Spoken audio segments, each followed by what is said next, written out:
Hello students, मैं श्री दीपचंद चौधरी महाविद्यालय ललितपुर से आज मैं आपको रेशम के उत्पादन के बारे में बताऊंगी, जो कि आपके सेकंड सेमेस्टर के होम साइंस के फर्स्ट पार्ट क्लॉथिंग कंस्ट्रक्शन में जो आपके सेकंड यूनिट में प्रॉपर्टीज़ पढ़नी है आपको। उसमें जो सिल्क है, उसके रेशम है, उसके उत्पादन कैसे होता है, उसका मैन्युफैक्चर कैसे होता है, उसकी सारी डिटेल में आपको बहुत ही ज़्यादा एक्सप्लेन करने वाली हूँ। तो उसको आप बहुत ध्यान से सुनिए। और मैंने आपकी इसकी जो हिस्ट्री थी उसको मैंने नेक्स्ट वीडियो में मैंने आपको बताया था कि आपको कैसे क्या इसको कहाँ पे इसका उत्पादन हुआ। बाकी सारी चीज़ें मैंने उसमें क्लियर कर दी हैं।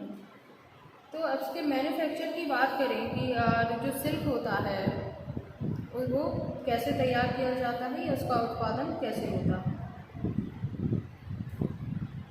तो रेशम का जो रेशा होता है वो जैसे कपास होता है, उसकी खेती की जाती है, या ऊन है, सन है, जिस तरीके से रेशे तैयार होते हैं ये बिल्कुल वैसा नहीं होता है। इसका जो मेथड होता है वो बिल्कुल ही डिफरेंट होता है, क्योंकि जो हमारी सिल्क होती है उसको तैयार करने के लिए हमें कीड़ों की ज़रूरत पड़ती है।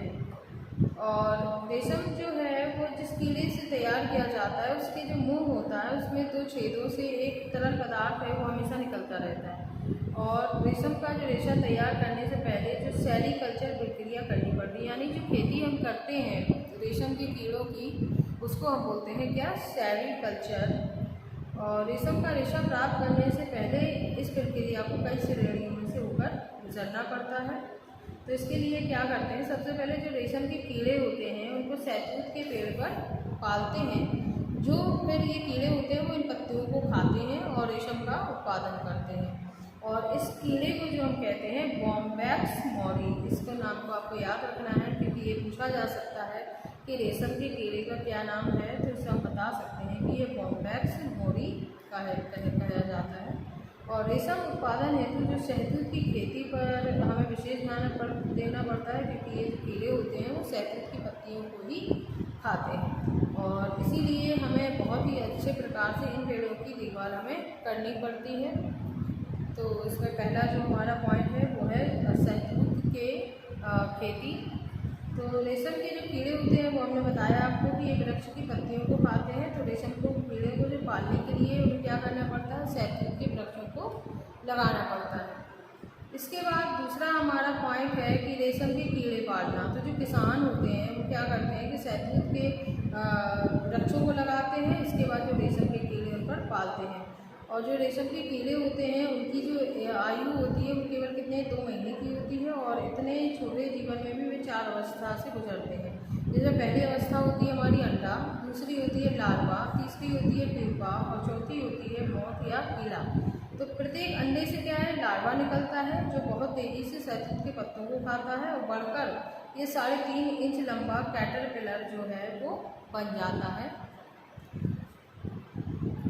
और इसके बाद जो अंडे से कीड़े बाहर निकलते हैं और 10 दिन तक वो सुंदर कटी हुई शहतूत की जो पत्ती होती है उन्हें खाते हैं। और जब ये 5 अवस्थाओं से गुजर जाता है तो अंत में वह अपनी जो त्वचा होती है उसे त्याग देता है और आगे बढ़ता जाता है। और चौथी अवस्था में जो कीड़ा है वो गोलाकार रूप में 8 की आकृति जैसा बन जाता है और वो घूमने लगता है।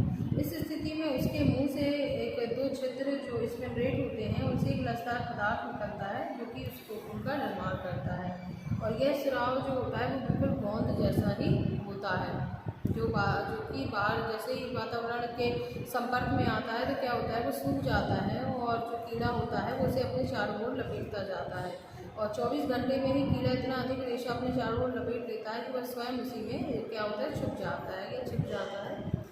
और रेशम के कीड़े वर्ष भर में 3 बार जो है निकाले जाते हैं। जब कोकून बनने का कार्य पूर्ण हो जाता है तब कीड़ा 10 से 15 दिन तक इसमें सोता रहता है और यह प्यूपा में परिवर्तित हो जाता है। और यह उसके जीवन की क्या होती है, तीसरी अवस्था होती है। तो ये आपने जान लिया कि हमारे जो कीड़े होते हैं वो किस तरीके से पाले जाते हैं। अब इसके बाद आपने शहतूत की खेती भी कर ली, कीड़ों को भी हमने उसमें कोकून बनने तक का समय उसमें दे दिया।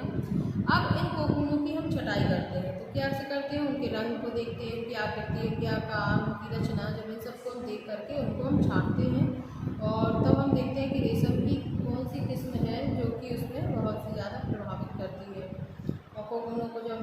कर लेते हैं तो जो रेशा बनाने के अनुपयोगी होते हैं उन्हें छोड़ दिया जाता है और बाकी जो सही होते हैं उनको रेशम प्राप्त करने के लिए उन्हें कोई परिस्थिति में ही मार देते हैं। कैसे? क्योंकि इसमें क्या होता है, जो रेशा अगर कोकून में से ही निकलकर रेशम के रेशे को ऐसे अगर तोड़ देगा, इसीलिए क्या करते हैं कि पानी फैलाया जाता है और उसमें जो रेशों को इन कोकूनों को उसमें डाल दिया जाता है और गर्म पानी से धो करके फिर इनमें से 10 दिन का समय जो अंडों को सहने के लिए लगता है और इसके बाद प्रकाश धूप नमी के प्रभाव इसके लिए बहुत ही ज़रूरत है और इस तरीके से उसमें छटाई हम कर लेते हैं।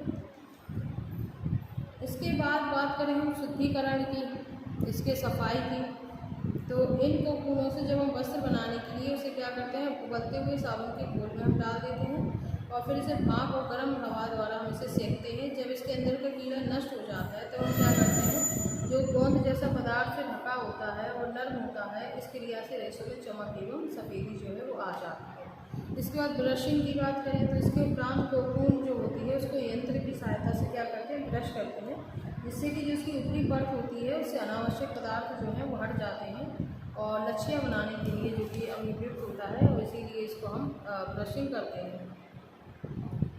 इसके बाद स्पिनिंग, इसके बाद अगर हम बात करें इसकी गोंद छुड़ाने की, क्योंकि इसमें हमें गोंद भी छुड़ाना पड़ता है, तो इसके लिए हम क्या करते हैं, साबुन के पानी में ही हम इसे फिर से मुँह से घोलते हैं और इस प्रक्रिया में जो सेरेसन थोड़ा नर्म और ढीला जो है वो बढ़ जाता है और धागे को संभालना इसके छोर बोबिन पर लपेट दिए जाते हैं और इस समय धागे को बोबिन पर लपेटने की क्रिया प्रारंभ हो जाती है और इसी समय इसमें हम वांछित ऐंठन भी दे देते हैं, जिससे कि इसकी जो मोटाई है वो एक समान हो जाए और रोलरों के बीच में से हम इसे निकालते हैं। इसके बाद हम बात करें रंजन की या ब्लीचिंग की, तो रेशम को ब्लीचिंग करने के लिए जो हाइड्रोजन पेरोक्साइड या सल्फर डाइऑक्साइड का भी यूज़ कर सकते हैं और अशुद्ध रेशम के समस्त जो भी गोंदीय तत्व हटाना होता है, जो कि असंभव कार्य होता है, उसको हटाने के लिए हम हाइड्रोजन पेरोक्साइड या सल्फर डाइऑक्साइड ब्लीच का यूज़ करते हैं। इसके बाद हम डाइंग की बात करें यानी कि रंगाई, तो रंगाई में क्या होता है कि जो ऊन के समान रेशम में भी जो हमारे रंग की वृद्धि अत्यधिक क्या होती है, सादृश्यता होती है, विशेषकर जो अम्लीय रंग होते हैं क्योंकि रेशम में चमक उत्पन्न करते हैं और धूप में धोने पर भी ये रंग कैसा हो जाता है, पक्का रहता है।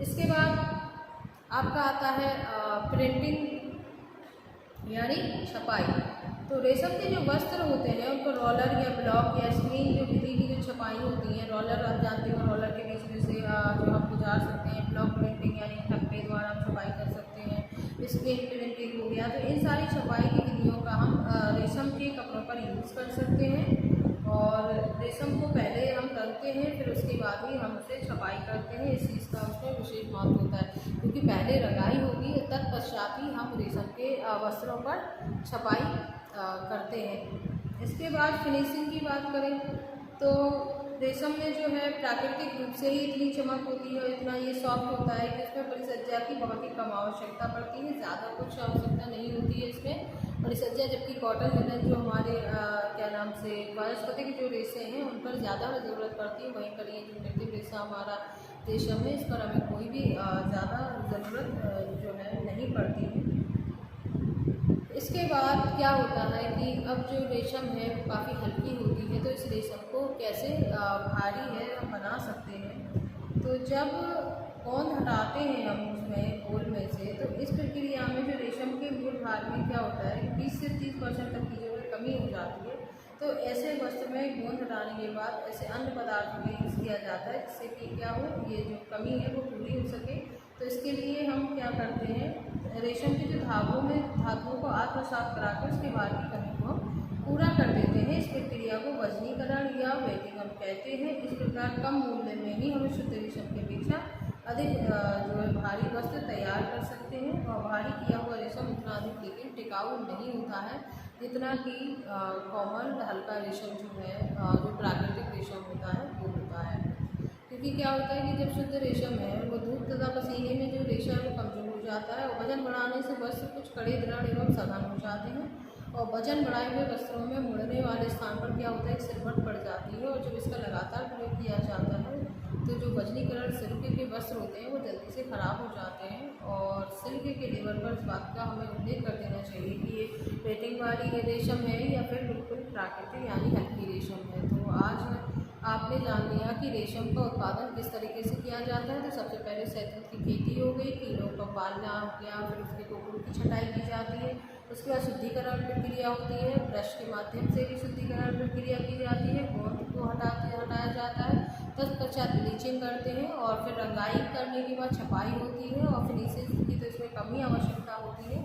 इसके बाद जो हल्की रेशम हो जाती है, क्योंकि इसमें से गोंद हटा दी जाती है, तो उसको हम कैसे भारी करते हैं। तो ये हो गया आपका रेशम का उत्पादन। धन्यवाद।